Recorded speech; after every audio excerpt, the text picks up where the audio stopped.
নিজের চাচা, অথচ নিজের চাচাই আবার রাসূলকে নির্যাতন করছে, অনেক মারছে।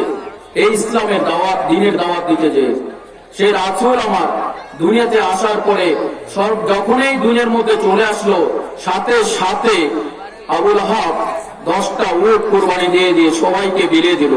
সে আবুল আহাব যখন আমার রাসূল যখন ইসলামের দাওয়াত দিতে যাচ্ছে, তখন ওই আবুল আহাব বারবার বাধা দিয়েছে। এবং কি আবুল আহাব, আবু তালেব এবং আবু জেহেল, আবুল আহাব যদিও আবুল আহাব তার চাচা, এরপরও এমন ব্যবস্থা, এমন কিছু নিয়েছে যে আপন ভাতিজা বলে কোনো কিছু এরকম ভাবে দেখে নাই, যে এমন ভাবে মারছে, এমন ভাবে নির্যাতন করছে। সে আবুল আহাবকে আমার রাসূল বারবার বলছে, চাচা তুমি কালমা পড়ো, তুমি কালমা পড়ো। কিন্তু দেখেন হেদায়েতের মালিককে, আরো জোরে বলেন, সে আল্লাহ আছে না নাই? তাহলে আল্লাহ তাআলা আপনাকে আমাকে হেদায়েত দিলে তো আমরা হেদায়েত পাবো নাকি? মালিক বলছে যাকে আমি হেদায়েত দেই সেই শুধুমাত্র হেদায়েত পায়, আর কেউ নয়। কে বলছে? আল্লাহ তাআলা আবুল আহাবকে হেদায়েত দেয় নাই। দেখেন আবু জেহেলকে হেদায়েত দেয় নাই, অবশ্য আবু জেহেলের সন্তান হেদায়েত পেয়েছে। আবু জেহেলের সন্তান কালমা করছে, আলকামা। আবু জেহেলের সন্তান যে হেদায়েত পেয়েছে, সে কালেমা পড়েছে এবং সে আমার রাসূলের সঙ্গে দীর্ঘ সময় ছিল। আবুল আহাব যখন তার কার্যক্রম থেকে কোনো কারণে সরে আসতেছে না, আমার আল্লাহ তাআলা কোরআনে আয়াত নাযিল করে দেব, সঙ্গে সঙ্গে সূরা একটা নাযিল করে দেব, সূরা আল-আহাব। পাইছেন না? তাব্বা ইয়াতা পান নাই? আপনারা কোরআনে পান নাই? পাইছেন? এই কোরআনটা আল্লাহ তাআলা নাযিল করেছে। এই কোরআনটা আল্লাহ তাআলা নাযিল করেছে কতদিনে? আমার আল্লাহ তাআলা কোরআনকে নাযিল করেছে আমার রাসূলের 63 বছর জিন্দেগীর মধ্যে 23 বছরের জিন্দেগীতে কোরআন নাযিল হয়েছে। রাসূল আমার 40 বছর, যখন 40 বছর বয়সে নবুয়ত পাওয়ার পর থেকে 63 বছর বয়স পর্যন্ত, মৃত্যুকাল পর্যন্ত এই কোরআন নাযিল হয়েছে। সেই কোরআন আজকে আমরা আমাদের হাতে পেয়েছি। কিন্তু এই কোরআনকে বাস্তবায়ন করতে যে কত সাহাবী যে নির্যাতিত হয়েছে, কত সাহাবী যে রক্ত দিয়েছে, কত সাহাবী যে মৃত্যুবরণ করেছে, কত সাহাবী যে শহীদ হয়ে গেছে, এটা তো আপনারা আমাদের জানি না। এমনকি শুধু আযান দিতে যে ওদের বেলাল রাদিয়াল্লাহু তাআলা জিহ্বাটাকে ফোঁটা করে দিয়েছে এই আবু জেহেলেরা। এই আবু জেহেলেরা এই কাজ করছে। আবুল আহাবকে যখন আল্লাহ তাআলা যখন দেখলো আমার রাসূলকে এত বড় নির্যাতন করতেছে, আল্লাহ তাআলা কোরআনে আয়াত নাযিল করে দিল, কোরআনে সূরা নাযিল করে দিল। প্রথম আয়াতে বলে দিল যে এই কথাটাই বলে দিল যা আবুল আহাবের প্রথম হাত দুইটা অকাজ হয়ে যাবে। আল্লাহ তাআলা বলছে কি, তাব্বাত ইয়াদা আবি লাহাবিন ওয়া তাব্বা। আল্লাহ তাআলা বলছে আবুল আহাবের প্রথম হাত দুটা অকাজ হয়ে যাবে, তার মানে হাত দুটো একেবারে প্যারালাইসিস অবস্থায় হয়ে গেছে। পরে আয়াত বলছে মা আগনা আনহু মালাহু ওয়া মা কাসাব, তার যত সম্পদ সব অকাজ হয়ে যাবে, কোন সম্পদ তার কাজে লাগবে না। আল্লাহ তাআলা কি করছে কি করে নাই? করছে কি করে নাই? রাসূল আমার এই আয়াতটা যখন, এই কোরআনের আয়াতটা যখন সূরাটা নাযিল হয়ে গেল, সঙ্গে সঙ্গে আমার রাসূল কাবার সামনে গেল। কাবার সামনে যে আমার রাসূল আল্লাহর কাছে হাত পাতলো, আল্লাহ তুমি সবকিছু করো, সমস্যা নাই, আমার চাচাকে তুমি এই যে তুমি যে কোরআনের আয়াতটা নাযিল করলা, দু হাত তার অকাজ হয়ে যাবে, তার পুরো শরীরটা পঙ্গু হয়ে যাবে, আল্লাহ তুমি তাকে মাফ করে দাও। তখন আমার আল্লাহ বলে, রাসূল আর সম্ভব না, কারণ আমি আল্লাহ যেটা নাযিল করি সেটা আমি বাস্তবায়ন করি ছাড়ে দেই, এটা আর সম্ভব না। রাসূল এটা আর চাইলে সম্ভব হবে না। আমার রাসূল পর 40 বার গেছে কাবার সামনে, 40 বার হাত তুলছে, আল্লাহ তুমি আমার চাচাকে মাফ করে দাও, চাচাকে মাফ করে দাও। আল্লাহ বলে যে রাসূল সম্ভব না।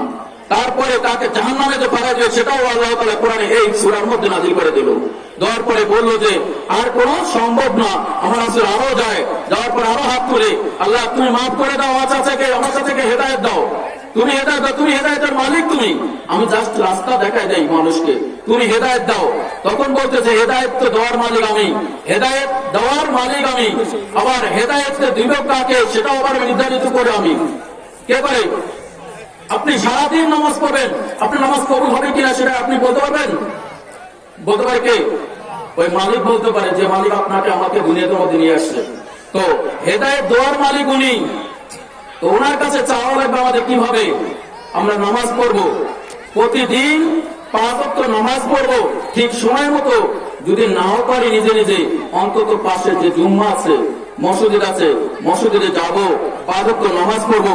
ঠিক 5 ওয়াক্ত নামাজকে আমরা ঠিক সময়ের মতো পড়বো, কিন্তু 5 ওয়াক্ত নামাজ পড়তে আমাদের সময় বেশিক্ষণ লাগে না। কতক্ষণ লাগবে? বড় জোর 1 থেকে 1.5 ঘন্টা সময়, এর বেশি কিছু না। আল্লাহ তাআলা আপনাকে 24 ঘন্টা সময় দিয়েছে, দেয় নাই? দেয় নাই?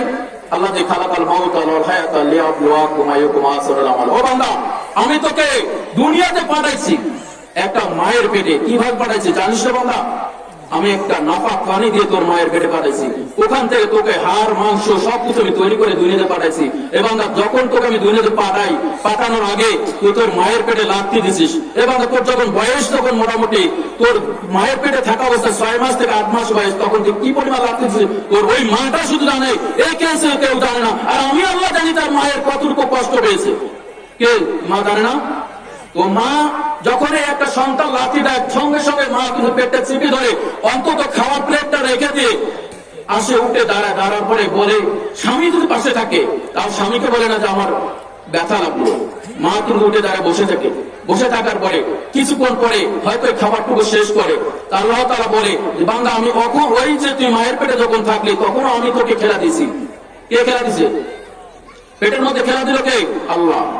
পেটের মধ্যে খেলা আমি দিলাম, তুই ঠিক সময়ের মতো দুনিয়ার মতো আসার জন্য ব্যাকুল হয়ে গেলি। আল্লাহ তুমি যাও না আমাকে পাঠাই, আমি শুধু দুনিয়ায় যাবো, শুধু তোমার ইবাদত করবো, এ ব্যতীত আর কেউ না। শুধু তুমি যা বলছো আমি তাই পালন করবো, আর কারো কোনো কথা শুনবো না। এবং তুই দুনিয়াতে আসলি, আসার পরে আমি দেখতেছি তোর বয়স যখন 6 বছর থেকে 8 বছর হয়ে গেলি, বান্দা তুই আমাকে ভুলে যাচ্ছি। আমি কিন্তু আল্লাহ ভুলি নাই। এবার তোর বয়স যখন অলরেডি 18 হয়ে গেল, আমি তারপর বলি না, কারণ তুই প্রেমে পড়ে গেল, মহিলাদের প্রেমে, একটা মেয়ের সঙ্গে প্রেমে পড়ে গেল, তাও আমি ভুলি নাই। বাবা মার প্রেমে বলি, তাও পড়বো ভুলি নাই। আমি আল্লাহ তোর মুখের দিকে চাইছি, তুই কখন তুই ইবাদত, কখন তুই আল্লাহ বলে আমাকে ডাক দিবি। আর আমি আল্লাহ তোর এই ডাকটা শোনার জন্য অপেক্ষা আছি। আমি তোর ডাকটা শোনার জন্য অপেক্ষা আছি, তুই কখন বলবি। এরপরে যখন দেখলো বয়স 40 হয়ে গেল, পুরা জমে সন্তান নাতি নাতিনির প্রেমে পড়ে গেলি, আমি আল্লাহ বললে, আল্লাহ আমার আল্লাহ আরো বলতেছে, আমি অপেক্ষা আছি তুই কখন আমাকে ডাকবি, আর কখন তোর মাথাটা সেজদায় পড়বে, আর কখন তুই আমাকে ডাকবি, আর কখন জমিনের মধ্যে তোর মাথার সেজদায় পড়বে। তুই বলিস সুবহানাল্লাহ রাব্বিয়াল আলা। আমি আল্লাহ বলবো, তুই বান্দা তুই যা চাইস আমি তোকে দেওয়ার জন্য রাজি আছি। বান্দা তোর চাওয়ার বাকি, আমার দেওয়ার বাকি নাই। আমার ভান্ডারে কোনো কমতি নাই। আছে আল্লাহ চাওয়া, আল্লাহর যে ভান্ডারে আছে, আমরা 100 নিতে পারবো? তো আল্লাহর কাছে চাইতে হবে। আমরা চাবো, কিভাবে চাবো? নামাজ পড়বো। আমরা চাবো নামাজ পড়ে সোজা সেজদায় বসে আল্লাহর কাছে চাবো, আল্লাহ তুমি ওকে মাফ দাও।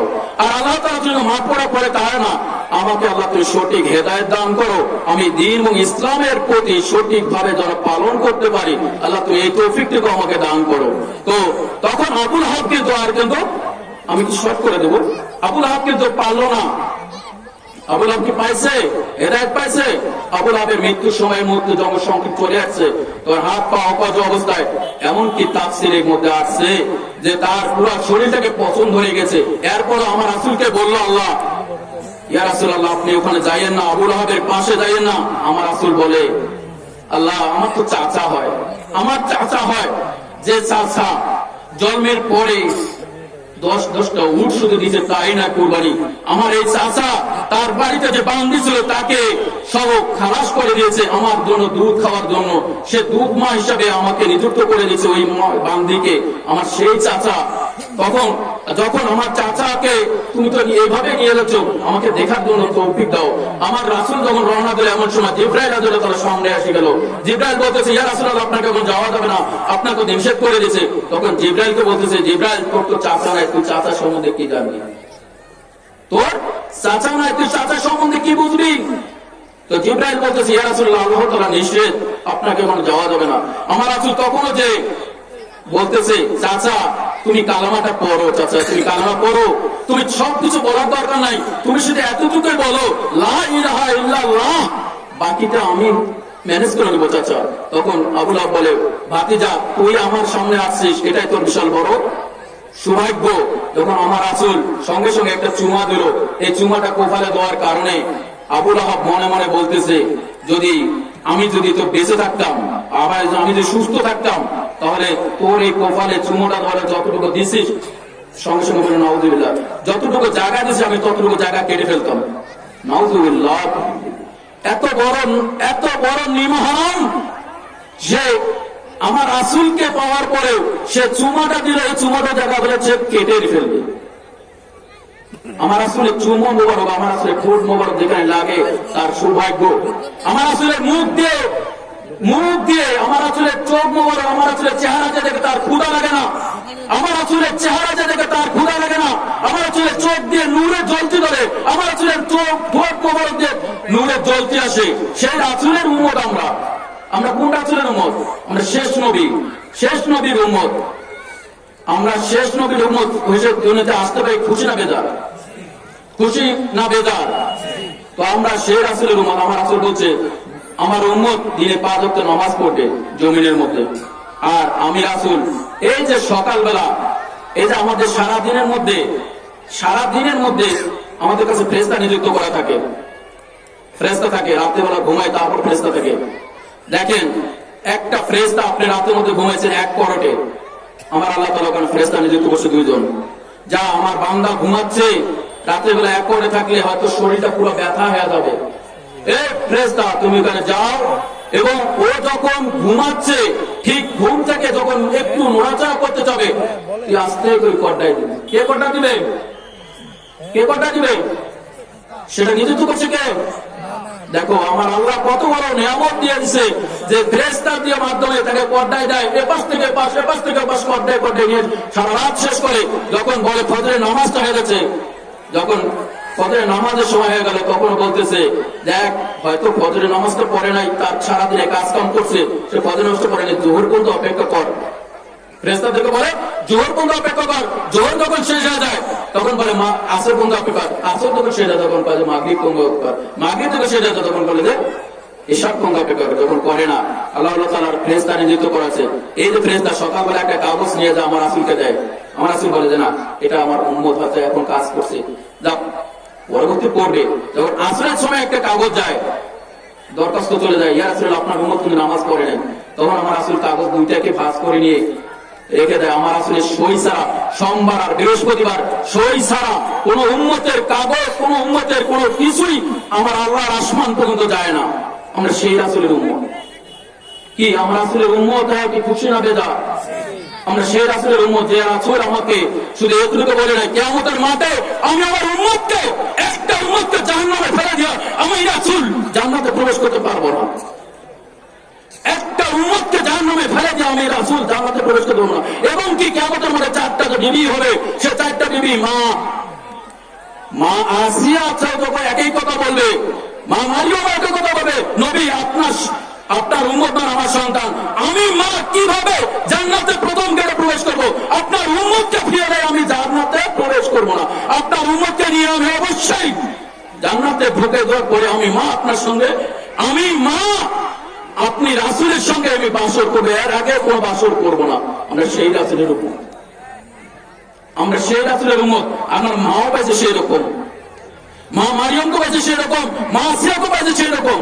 আবার মা খাদিজা রাদিয়াল্লাহু তাআলা বলছে রাসূল আপনার তো আল্লাহ তো বলেছে আপনাকে জান্নাত আমার একটা লিখিত করে দিবে। আমি জান্নাত চাইনি, একটা জান্নাতের মালিক আমি চাই নাই, আমার জান্নাত দরকার নাই, কিন্তু জান্নাতের মধ্যে 8টা জান্নাতের মধ্যে যতজন আপনার উম্মত আছে সবার মা আমি আপনি আল্লাহকে বলেন ওই জান্নাতে আমি যেন সবার সাথে সব সন্তানকে খোঁজ খবর নিতে পারি, এটার জন্য দলিল যেন, এটার জন্য অনুমতি যেন আল্লাহ তাআলা আমাকে দান করে, আল্লাহ যেন আমাকে এটা দান করে।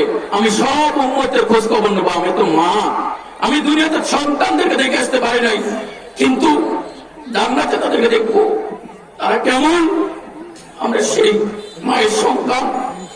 তো আমার সময় যেহেতু খুবই কম, আমি শেষ